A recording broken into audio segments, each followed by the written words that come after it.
I came to surprise my family on Christmas Eve. From the window I heard, "Pretend we're not home," so I left and took the $29.00 surprise back with me. I used to design flight control systems for fighter jets. Now I am the woman my son calls a burden. I stood alone in the snow on Christmas Eve, outside his pristine townhouse on the Upper West Side of New York. I had taken a red-eye flight from Arizona just to surprise them. I had not seen them in over a year. The last time we spoke on the phone, his voice was clipped, impatient. "Mom, things are hectic right now. We will call you once things settle down." But they never did. Not for birthdays, not for Thanksgiving, not even when my arthritis flared so badly I could not hold a fork. I brought a small red suitcase. Inside it, I packed handmade cookies, a scarf I had knitted for my granddaughter, and a single manila folder, the one that held the deed, the transfer papers, and the investment certificates worth $29 million, 0 cents. It was not a gift I planned to announce with fanfare. It was going to be a quiet blessing, just like the decades I spent making sure they had everything they needed. The snow was light but biting. I wore my heaviest coat, but the cold still reached the bones. I stepped up to the door and pressed the bell. The chime echoed once. I heard laughter from upstairs, the clink of glasses, music playing softly. A child giggled. Then the voices. A woman's voice first. My daughter-in-law. "Who is that? Did you invite someone else?" Then my son. I knew that voice. Even behind the closed window, I could still hear every word. "Pretend we are not home. I cannot take it tonight. My mother acts like she still has some place in this house, like she still matters."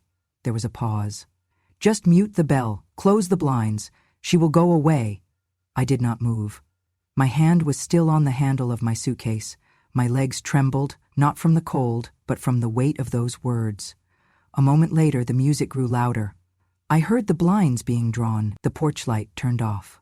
The house, which had been full of light and warmth just seconds earlier, now looked cold and dark from where I stood. For a brief second, I considered ringing again. Knocking. Maybe one of the grandkids would recognize me, open the door with a smile, wrap their little arms around me. But I knew better. This was not the first time I had been dismissed, just the first time it was so blunt, so public, and so final. I turned around slowly. My boots crunched against the snow as I stepped down onto the sidewalk. I felt the wind pick up just as I reached the gate. The red suitcase tipped slightly, and the top flap opened. A corner of the manila folder poked out, the edge of a legal document fluttering in the wind. I knelt to close it, and as I did, I paused. That folder was meant to change their lives. $29 million earned, invested, reinvested, and protected by a woman they had come to call irrelevant. I had planned to hand it to my son that night. No ceremony, no speeches. Just, "This is yours. Use it wisely." But not anymore. I stood again, zipped the suitcase tight, and walked down the street. My breath fogged in front of me, but inside I no longer felt the cold. I felt something else entirely. I felt clarity. They thought I was old, disposable, powerless. But they forgot something. The quietest person in the room is often the one who remembers everything. And I remembered everything. I remembered the sacrifices. I remembered the nights I stayed up until dawn writing code, back when computers filled entire rooms and the military refused to believe a woman could contribute to defense technology. I remembered carrying him to the hospital when he broke his arm, while his father drank himself into another stupor. I remembered skipping meals so he could attend science camp.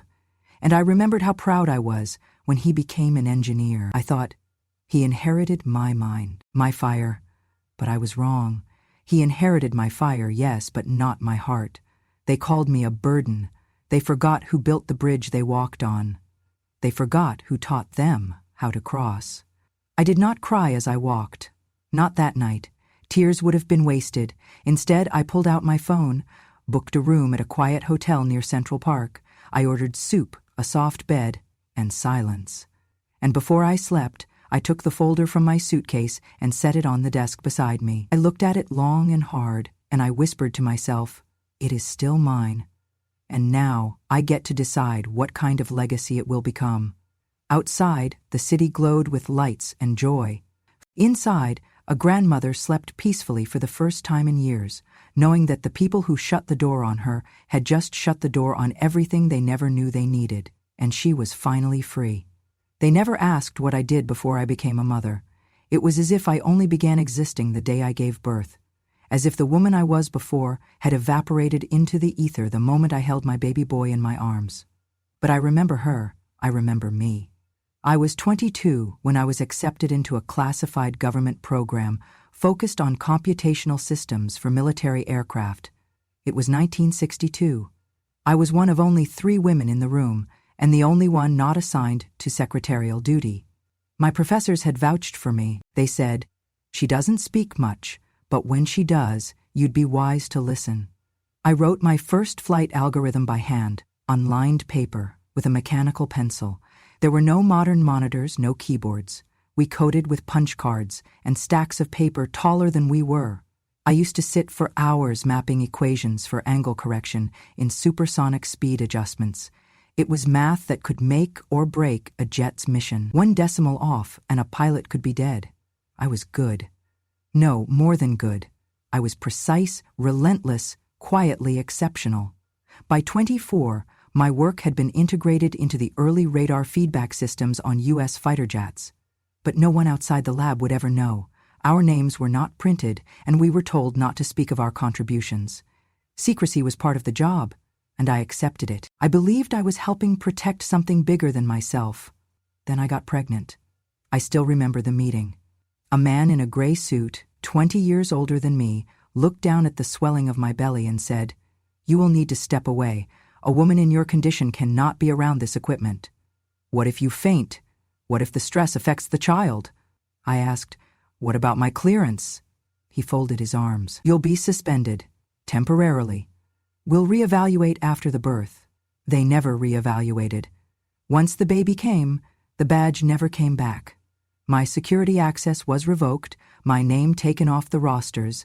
I was thanked for my service and told to be proud of being a mother. As if one role canceled out the other. I left quietly. I did not fight it. There was no system in place for women like me to fight anything, and I told myself, "It's okay, you can do both. You will raise him to carry the torch. He will know who you are." But he never did. When my son was 3 months old, I sat at the kitchen table with my old slide rule, helping a neighbor's boy prepare for a math competition. I had to pretend it was just a hobby. When he turned 1, I baked a cake with the same hands that once programmed the speed of descent for an F-4 Phantom. I wrote hundreds of thousands of lines of code in my youth, but after my son was born, the only thing I wrote were grocery lists. No one ever asked if I missed it. No one even imagined I had once been anything else. And I let them forget. My husband suffered a stroke at 50. I became his nurse. My mother-in-law developed dementia. I became her guardian. The house became a silent ward, and I am the quiet caretaker. Every beep from the medical machine, every unsaid resentment settled into my spine like bricks. Still, I carried on. When the school cut math classes, I pulled out my chalkboard from the garage and taught my son myself. Night after night, we sat at that dusty board while I showed him how to break down algebra like it was a second language. He had talent. Not my precision, not my hunger, but enough. I thought he saw me. I thought he noticed the way I could solve quadratic equations faster than the teachers at his school. I thought he'd ask one day, "Mom, how do you know all this?" But he never did. To him, I was just the woman with the chalk on her hands, always home, always tired, always available. He grew, and with each passing year, his questions dwindled. His assumptions grew. He began to see me the way the world had trained him to, invisible, domestic, done. He never asked why I never had a job. He never questioned how the bills were paid, even when his father could no longer contribute. He never noticed the long nights I spent balancing accounts, learning the stock market quietly through the public library, investing what little I had left from my past life into portfolios that over decades grew into millions. I clipped coupons and bought thrift store clothes while watching my investments quietly multiply. He went to college. I paid for it. He got married. I helped with the down payment. He had children. I sent checks for every birthday, every holiday, every lost tooth. But when I spoke, it was always, "Thanks, Mom," and then back to their world. The last time he visited me in Arizona, he spent most of the trip on his phone. I made his favorite dish, beef stew with thyme and red wine, but he picked at it, said it was too rich for his diet. When he left, he kissed my cheek and said, "Take care of yourself, okay? You're not getting younger." I nodded. I always nodded. I was the quiet mother, the steady presence, the unpaid provider, the forgotten genius. I do not resent him for not asking about my past. I resent that he never once believed there was one. And now, he sees me as a burden. He thinks I am here because I want to cling to the past. He does not realize I was the past he is trying to escape. He does not know that the systems he now patents are distant echoes of the ones I helped create. But I know. I remember. And memory, when buried long enough, does not fade. It sharpens. It waits, and when the time is right, it rises. 3 days before Christmas, I called my son. The line rang 4 times before he picked up. His voice was clipped, distracted. "Hey, Mom, is everything okay?" I smiled even though he could not see it. "I was just thinking, I might come up to New York this year, surprise you all for Christmas." There was silence on the other end, followed by the sound of movement, like he was covering the phone. When he spoke again, his tone had shifted. It was polite, but tight. This year's a bit complicated. We're hosting a few people. Clients, actually. Big names from the firm. It's kind of a full house." I paused. "I can stay in a hotel nearby. I just thought maybe I'd drop by on Christmas Eve, bring the kids some treats." He exhaled, a long, quiet sound I had heard many times before, half exhaustion, half annoyance. "Mom, I'm not sure that's the best idea. It's going to be a bit of a circus here. The girls are running around, Jenna's stressed. I've got calls lined up. Maybe we should plan something after New Year's when it's less hectic." I did not argue. I never did. I simply said, "Of course, I understand." But I still packed my bag, not out of defiance, but out of instinct. Some things a mother does without permission. I packed my red dress, the one with small embroidered roses, the one my husband once said made me look like I carried the holidays in my smile. I baked 6 dozen cookies, molasses spice, his favorite since he was 10. I wrapped them carefully in parchment paper and twine. And then I reached under the floorboard of my closet and pulled out 3 things. A battered laptop, 10 years old, still functional. Contained in its drive was a digital archive of my old projects, raw data, scanned punch cards, letters of recommendation, time-stamped memos. It was everything I had from my years as a military systems developer. A small wooden box. Inside, a collection of yellowing pages, blueprints, hand-drawn schematics of early flight control systems. My handwriting, my calculations. Stamped, confidential in faded ink. They were my original drafts, the same ones I used as a foundation for a system I would later watch my son adapt for commercial aerospace. And lastly, a slim black USB, encrypted. On it, a compiled report that linked my historic work to patents currently filed under his name. He never asked how he knew what he knew. He assumed it came from talent, from blood, and maybe it did. But talent needs a foundation, and his foundation was mine. I placed all of it carefully into a second compartment in my suitcase, away from the cookies and scarf. On top, I laid a crisp, manila envelope, the new version of my will. I had updated it just 2 weeks prior. A new beneficiary, a new legacy. I booked a flight for the 23rd, landing in New York just after sunset. The city was lit up like a dream. Storefronts bursting with gold and green, snow dusting the sidewalks. My cab driver was young and kind. He helped with my suitcase and asked who I was visiting. "My son," I said, smiling. "I'm surprising him for Christmas." He nodded, chuckled. "Hope they've got cookies." "They do," I said. "They just don't know it yet." At the hotel I rested, I checked the weather. I reread my letter to the estate attorney. I looked through the old documents, touching the edges like they were bones of a past life. I watched a video of my granddaughter's last recital, sent by the school, not by her parents. Then, on Christmas Eve, I dressed. The red dress fit like a memory. I brushed my hair back, pinned on a brooch shaped like a snowflake. He had given it to me when he was 7. bought from a school holiday fair. It still sparkled under light. I took the subway to their street, walked the last 2 blocks. Each house was glowing, each window a scene from a postcard, families laughing, eating, embracing. When I reached his doorstep, I adjusted my scarf, pulled my coat tighter around me, and rang the bell. I already knew what was coming. But some part of me still hoped. Some part of me was still the young mother, waiting for her boy to come home and say, "Mom, I get it now. I see you." But that night, the only thing I saw was a shadow in the upstairs window, and then the blinds shutting me out. I stood on the porch, holding the red suitcase in one hand and the tin of cookies in the other. The wreath on the door was fresh, pine and cranberry, elegant, expensive. A small plaque beneath the doorbell read, "The Lennons." My son's name, not mine. I pressed the bell and waited.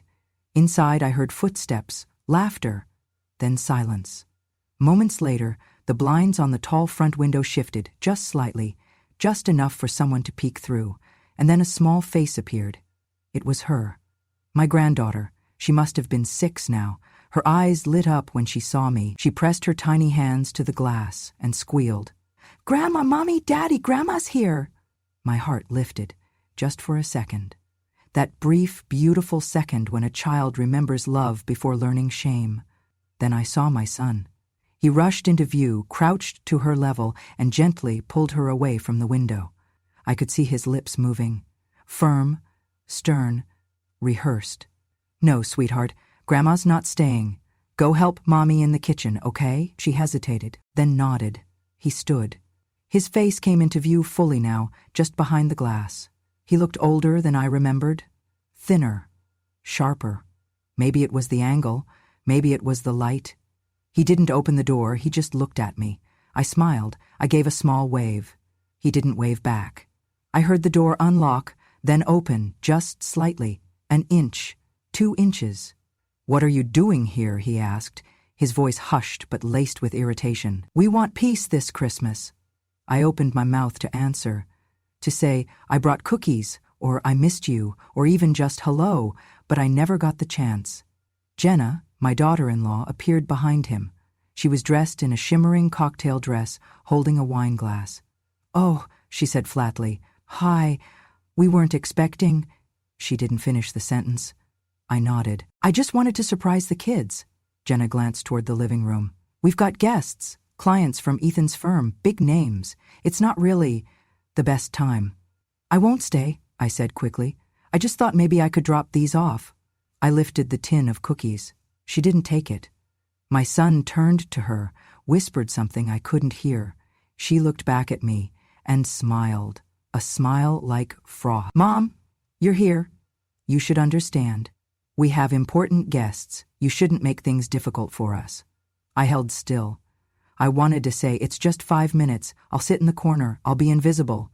But then my son said something that stopped me cold. "Just act like she is not there. She's used to being invisible anyway." He said it as though I wasn't there, as though I had always been the inconvenient background noise of his life. Not a person, not a presence, just a static hum he had learned to tune out. That was when I realized he had not just grown up. He had outgrown me. He thought I belonged to a part of his life he had outlived, like a toy or an accent. I looked down at the cookies in my hand, then up again. They were already shutting the door. No goodbye, no thank you, no Merry Christmas, just the soft click of a lock turning in place. I stood there for a moment, unsure of what to do. The wind picked up, swirling snow around my boots. I turned slowly, walked back down the steps, my shoulders straight, my heart breaking with every step. At the bottom of the walkway I stopped. I turned back to look one more time. Behind the curtain, I saw the flicker of movement. Laughter. Toasting glasses. Music starting again. They had gone back to their party. Back to their lives. As if I had never been there at all. So I walked away. Not quickly, not angrily, just finally. 3 days after Christmas, I sat alone in my hotel room, sipping chamomile tea and staring out the window as soft snow fell over Central Park. The red suitcase rested by the door, untouched since the night I left their doorstep. On the desk beside me sat my old laptop, Humming gently, the screen opened to a blank email draft. I had not slept much in the nights following their rejection. Not because of heartbreak, I had already buried that years ago, but because my mind was awake in a way it had not been for decades. There was clarity now. Precision. A cold, sharp purpose. I opened a folder labeled Trinity Archive. Inside were scanned documents, memos, hand-drawn schematics, blueprints I had created with my own hands. Some dated as far back as 1963. All of them bore my name, my calculations, my signature. I scrolled through images of radar loop configurations, angle correction models, and a particular system optimization equation I had once scribbled on the back of a sandwich wrapper. I recognized that formula because I had seen it again, almost word for word, on a patent my son had proudly shared in an article last year. He had built his company on it, rebranded it, monetized it, without once mentioning me. I opened a second folder labeled Proof. This one held comparative documents, my original schematics versus the modern ones registered under his company. Even a child could see the lineage. The structure was identical, the equation roots unchanged. He had not created a new system, he had modernized mine. I minimized the windows, took a deep breath, and opened my contacts. There she was, Helen Morris. We had met in 1961, two of the only women in our cohort. She had gone into science journalism while I dove into defense. She had spent the past 40 years writing exposés on scientific ethics and academic misconduct. We had not spoken in years, but I remembered something she once told me in a cafeteria back in Cambridge. Truth always waits for the right moment, and when it arrives, it cuts cleaner than any blade. I typed, "Dear Helen, I do not know if you remember me, but I have a story, and this time I am ready to tell it."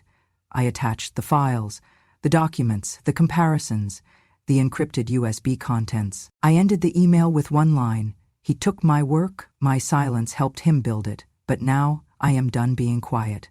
I hit send. 48 hours later, I received a reply. Helen wrote, "I remember every word you ever said to me. I've just spent the last 10 hours going through your files. What you have here isn't just a story, it's history. Let's make it loud." The story went live on New Year's Day. Front page of the Science and Tech section. The mother of flight control, how a forgotten female engineer was cut from her own legacy. Subheading, "She designed it, he patented it. Now the truth is coming home."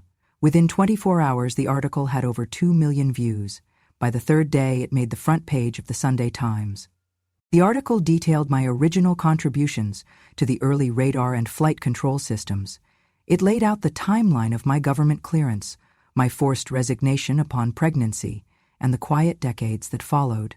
And then it drew the line, methodically, precisely, from my blueprints to the modern patents held under my son's company.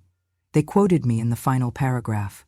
"He is brilliant, but brilliance built on stolen bones is not legacy, it's theft." The fallout came fast. Investors began pulling out of the company. Social media exploded with outrage. "She wrote the code" trended for days. University ethics boards began requesting a review of his honorary doctorate. The military contractor associated with his firm paused their renewal discussions. A formal inquiry into intellectual property origins was announced by the U.S. Patent Office. And then came the letter, a formal summons to appear before the Scientific Integrity Board for a hearing on ethical violations and potential fraud. My son was stunned. He issued a carefully worded public statement about admiration for his mother's past and possible misunderstandings in historical documentation, but it was too late. The genie was out of the bottle, and this genie wore glasses and carried blueprints. I watched it all unfold from a quiet corner of the world. No press conference, no public feud, just one woman, one room, and a truth long overdue. I did not gloat, I did not scream. I just smiled, because I knew the loudest revenge is the one whispered in proof, not rage. He had erased my name from his story, so I wrote it back in, one document, one equation, one headline at a time. The invitation came on thick cream paper, embossed with gold lettering and the seal of MIT. I stared at it for a long moment before reading it aloud.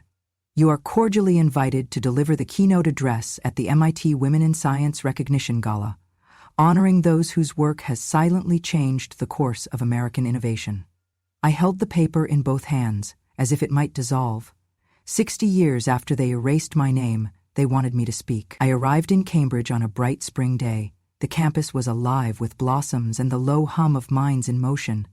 As I stepped onto the stage of the auditorium, my legs trembled, not from age, but from the sheer weight of the moment.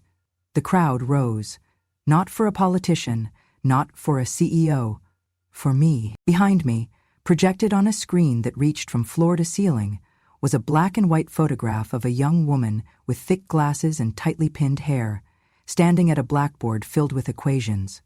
Me, from a lifetime ago. I spoke for 20 minutes. I spoke of silence, of motherhood and machines, of the cost of being brilliant and invisible at the same time. I did not cry. I did not accuse. I simply remembered out loud and let them remember with me. At the end, the audience stood again. But this time I did not tremble. I stood tall and nodded, not for applause, but for acknowledgement finally earned. A week later, I received a call from NASA. They wanted permission to use that photograph in the new Hall of Honor at their headquarters. "We're launching an exhibit," the director said, "to celebrate the pioneers we failed to credit the first time." They printed my image 10 feet tall, hung it beneath the words, "She calculated silence into history." Visitors stopped and stared at that image, at the equations on the board behind me. Some wept. Young women took selfies. Girls in science clubs posted tributes online. They finally saw me. Meanwhile, my son's company collapsed. After the hearings, after the exposés, after the lawsuits, no investor would touch them. Contracts were voided, his top engineers left. Then came the lawsuit, a class action filed by shareholders, alleging willful deception and intellectual property theft. Depositions revealed emails that referenced my notes, my name, my work. He had known. He had always known. His defense team crumbled. Eventually, he resigned from the board to protect the company's remaining dignity, though there was nothing left to salvage. He disappeared from the press. The man once lauded on magazine covers now avoided airports where the headlines still looped on screens. Then came the final twist. The STEM equity fund I had quietly helped build after the article went viral, the Trinity Foundation, began accepting grant proposals for new engineering research. The foundation, named for the file that had once lived silently in my laptop, was fully endowed from the very fortune I had once intended for him. His name appeared among the applicants. He had submitted a proposal, a technical design, a funding request for a fraction of what I used to keep in savings just for him. My board reviewed the file. Quietly, they passed it to me. I flipped through the proposal, clean, intelligent, but it stank of desperation. In the final review notes, under recommendation, I wrote one sentence: rejected. Applicant does not meet the foundation's standard for academic integrity. It was not vengeance, it was simply truth. He had burned the bridge, and now he stood at the riverbank, wet matches in his hand, wondering why no one came to ferry him across. I never spoke to him again. He never called, never apologized. But I heard from my granddaughter. She sent a letter. She said, "Grandma, I read about you in my science class. I didn't know you were so amazing." I wrote back. I said, "Now you do." She responded with a picture she had drawn, a girl at a chalkboard, glasses on, hair up, smiling. I keep it in a frame beside my bed. Some days, I wonder what life would have been if they had just opened that door. But most days, I'm glad they didn't, because when they shut me out, they set me free. And now my name is written where it always belonged, in history, in legacy, and this time it will not be erased. 1 year later, almost to the day, I found myself back in New York, not at their house. That door was closed forever, and I had long stopped wondering what might be behind it. No, I was there at the invitation of the Metropolitan Science Archive, where a new exhibit had just opened, Women Who Engineered the Future. My story had a wing to itself. They flew me out first class this time. My name was spelled correctly on everything. At the ribbon-cutting ceremony, a young woman approached me. She had tears in her eyes. She was maybe 30. "Engineering badge on her coat," she said. "I changed my thesis because of you. I didn't know women like you existed." I smiled and said, "We always existed. They just did not write us down." That was the theme of the year, being written down, in museums, in textbooks, in podcasts and panels and award ceremonies, where they now knew better than to overlook the grandmothers of innovation. One publication named me Silent Trailblazer of the Year. Another printed a spread of my handwritten equations side by side with the modern systems derived from them. For the first time, the world was reading my name without parentheses. Back home, my days were quieter. I had started teaching again, not in a classroom, but at the local community center. Just a group of older women, most retired, some recently widowed, all curious. We met every Wednesday for Engineering for the Eclipsed. That was their name for it, not mine. They wanted to understand what had been taken from them, what they had been discouraged from loving: math, code, machines, ideas. And each time one of them grasped a concept, their face lit up like a girl discovering she could speak a language she had been told was foreign to her. We cried often, not from frustration, but from awakening. And each week, I felt a little more complete. Until one afternoon, as I was packing up, a woman lingered at the door. She looked hesitant, pale, her purse clutched too tightly. "I'm sorry," she said. "I didn't want to interrupt. I recognized you. From the news? From the gala?" I nodded, smiling politely. She stepped closer.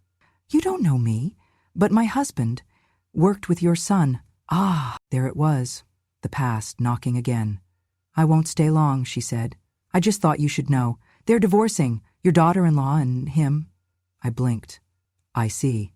"There were a lot of things," she added, voice softening. "He blamed the fallout on everyone but himself, got paranoid, started lashing out. She took the kids and moved out 6 months ago." I nodded. "I hope they're doing better." "See my art," she said. Then, after a pause, "Your granddaughter, she joined a science club. Her mentor cites you in every lesson." That hit me harder than I expected.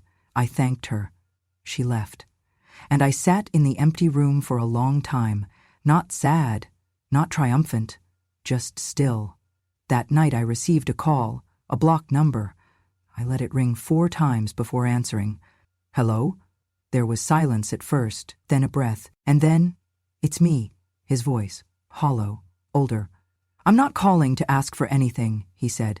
"I know I lost that right. I just wanted to say I'm sorry." It wasn't rehearsed this time. It cracked, broke, fell apart between syllables.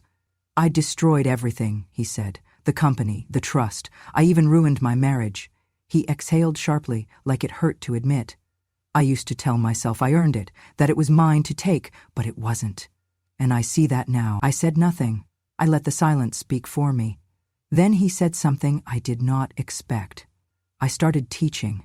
High school level. Engineering basics. Pays nothing, but it feels right." He paused again. "I used some of your old lessons, the chalkboard methods. I tell them where I learned it from. I tell them about you." I looked out my window. The desert sky was full of stars, the kind of clarity that can only come from distance. "I'm not asking to come back," he said quietly. "I just didn't want another year to pass without saying the words." I nodded, even though he couldn't see it. Then I said simply, "Thank you." We did not speak again after that, but that night I slept deeply, not because he apologized, but because he changed. That was all I had ever hoped for. Change, truth, continuity. Weeks later, a package arrived. No note, no sender listed. Inside, a small framed photo of my granddaughter holding a medal from her school's engineering fair. She stood next to a trifold board titled Legacy Systems, From My Grandmother to Me. In the corner, a quote written in Sharpie: "She taught planes to land and women to rise." That picture now sits on my shelf, right beside my patent acknowledgement plaque, right beside my quiet. Because revenge, you see, is not the end. It is the beginning of truth. But what comes after, what you build from the ashes, that is the real legacy. And mine? It lives on in a little girl's science fair smile, in a teacher with regret in his voice and chalk on his hands, in the names etched into scholarship plaques, each one beginning again, where I was once told to end. This is not a happy ending, it is a just one, and that, my dear, is better than any apology. That is history reclaimed, and now it's ours. I do not need anyone to thank me anymore. I do not need flowers, applause, or medals. I do not need their approval. I just need them to know I was here, I existed, I created.